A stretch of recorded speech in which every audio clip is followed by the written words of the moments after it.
Israel welcomed the opportunity to discuss the Security Council's working methods. Today's concept note referenced Article 24 of the UN Charter.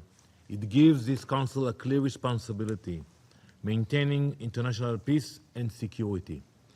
This brings me to a fundamental concern.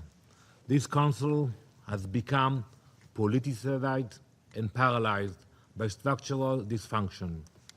I say to the members of this Council, let's get back to basics.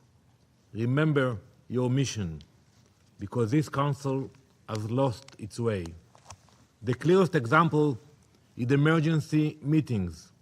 This Council has become very good at meeting and very bad at making a difference. An emergency meeting should respond to an immediate threat to international peace and security, not to a political dispute that a member state wants to place before the Council. But that is what we have seen in practice. Over the past 4 years, the Security Council has held roughly 100 meetings focused on Israel. At least 17 of them were emergency meetings, far more than other countries in the region. This Council held an emergency meeting after Israel recognized Somaliland. Some countries outrageously claimed Israel would use that recognition to expel Palestinians from Gaza. That conspiracy theory was unfounded.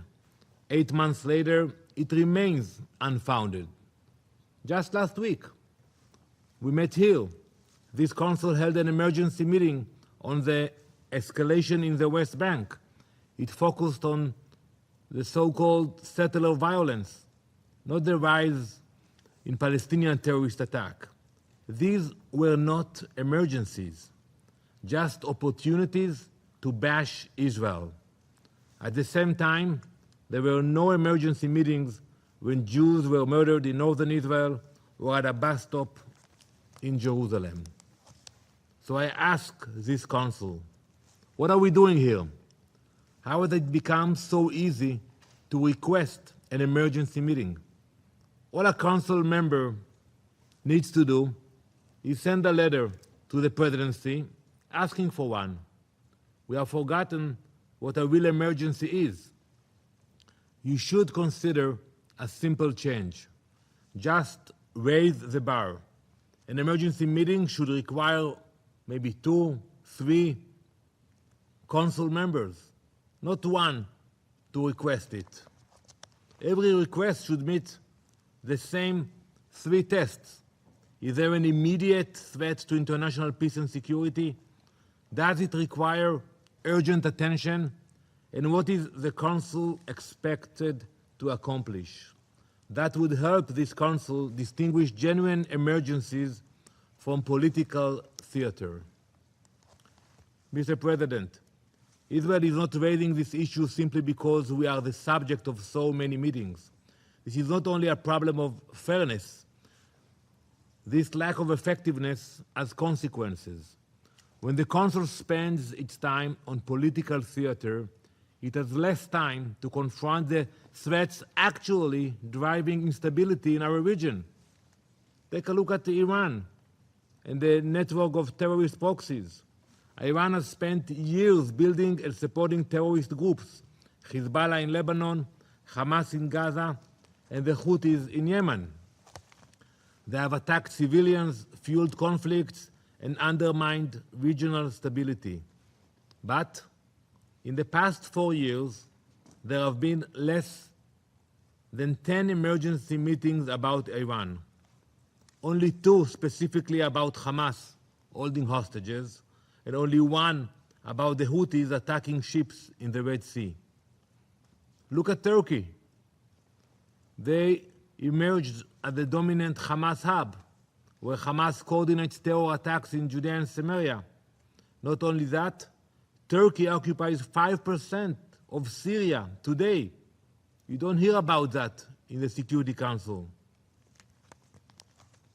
So I ask this Council, where is your condemnation of Turkey?